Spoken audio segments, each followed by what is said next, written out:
But what about as change makers and as activists and as powerful people in their own right?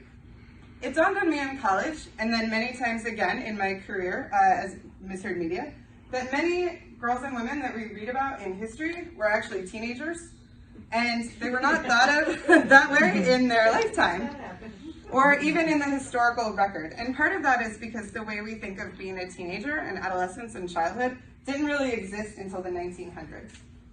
But the truth is that girls have always existed. There have always been girls, 12, 17, 20, and therefore, even in their marginalized roles, they've always done things that mattered.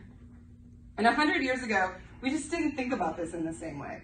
Although, maybe before we write about girls as being silly and dramatic, we should remember that just a few centuries ago, we would be celebrating them as mothers of nations and leaders of empires and faces of revolutions. And if we go back and look, it turns out that there are a lot of people that we would consider girls and young women that are making change. And because of the internet, it's easier than ever to connect and for girls to share and celebrate their accomplishments and the accomplishments of others like them. And I hope with more access, we get more representation of these stories. Because as it stands currently, girls and young women, especially marginalized girls, do not see them represented in our nation's history. And they deserve to. And these stories deserve to be told. Because girls' history is history, period.